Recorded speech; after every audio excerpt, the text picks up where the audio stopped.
kita langsung ngobrol ya dengan narasumber, karena saya tahu sahabat-sahabat semua udah nggak sabar. Apa sih sebenarnya yang kita akan bahas pada siang hari ini? Baik, yang pertama narasumber yang akan bersama kita adalah Ibu Dr. Rina Rati M. Hum. Ibu, selamat siang. Siang, Mbak Alia. Aduh, terima kasih Ibu sudah hadir. Jadi, Ibu Rina Rati ini S1-nya Pendidikan Bahasa dan Sastra Indonesia, S2-nya Sastra Indonesia UGM, dan S3-nya Ilmu-ilmu Humaniora di UGM. Dan beliau itu aktif sekali sebagai narasumber dalam berbagai pelatihan kepenulisan cerita anak.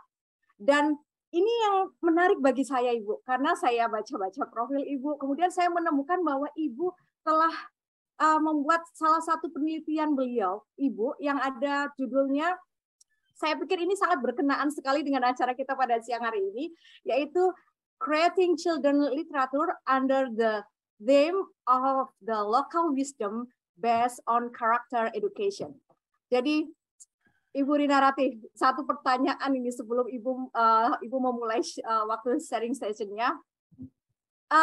Apakah Ibu, hewan-hewan endemik ini bisa dikatakan sama uniknya dengan local wisdom? Baik, terima kasih Mbak Alia. Perkenankan saya menyapa dulu Bu Nana, selamat ya bukunya. Bu Ilmi juga selamat gitu. Terima kasih. Saya tertarik Mbak Alia ya, karena buku ini kan unik ya, sebagai peneliti sastra khususnya cerita anak gitu. Tentu kalau ada penerbitan buku anak tuh saya selalu ingin memberi, gitu, membeli dan memberi juga pada teman-teman. Terkait dengan tulisan saya di dalam satu artikel ya tentang menulis cerita anak berbasis lokal ya, atau pendidikan karakter lokal. Tentu saja ya Mbak Alia, kalau menurut saya cerita-cerita anak yang atau fabel gitu ya, itu sangat dibutuhkan oleh anak. Iya, ada bukunya nih Mbak Nana, saya udah beli nih ya. Saya sudah beli. Buku-buku ini menarik Mbak Alia. Ada dua yang saya berikan sedikit komentar ya. Dua fabel ini sangat dibutuhkan oleh anak. Gitu. Dilihat dari sampul dan bukunya yang mewah ya, lux untuk buku-buku cerita anak. Meskipun Bu Murti Gunanta pernah memperlihatkan buku yang besar ya, buku cerita anak yang besar, tapi ini juga termasuk buku yang mewah gitu. Bahasanya ada dua bahasa. Ini dari sisi proses pembelajaran ini pasti sangat dibutuhkan oleh pembaca ya. Anak-anak yang sedang belajar itu tidak hanya butuh cerita, tapi dia juga akan mengasah keterampilan berbahasa Inggrisnya, sehingga ini menjadi buku yang sangat dibutuhkan oleh anak-anak. Dan tentu orang tua akan senang ya kalau anak-anaknya tidak hanya sekedar membaca cerita, tetapi juga bisa terampil berbahasa. Ada dua buku yang sudah saya baca. Kalau punya Bu Nana yang pertama ini Pika ya.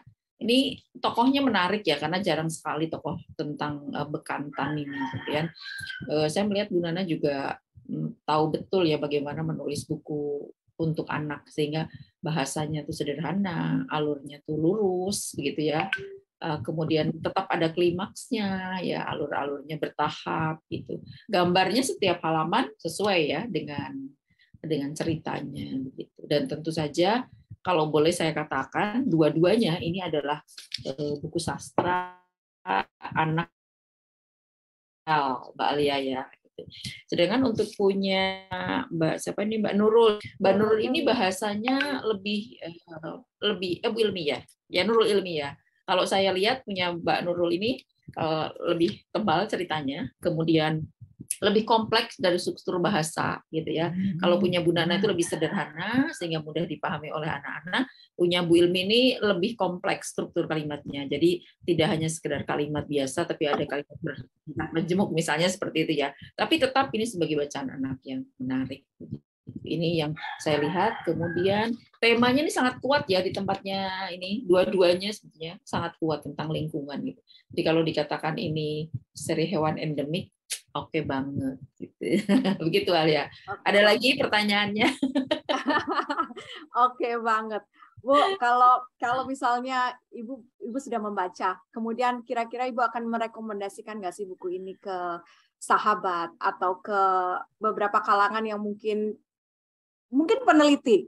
Nah, saya kurang ini. Kira-kira Ibu akan merekomendasikan nggak kedua buku ini sebagai salah satu?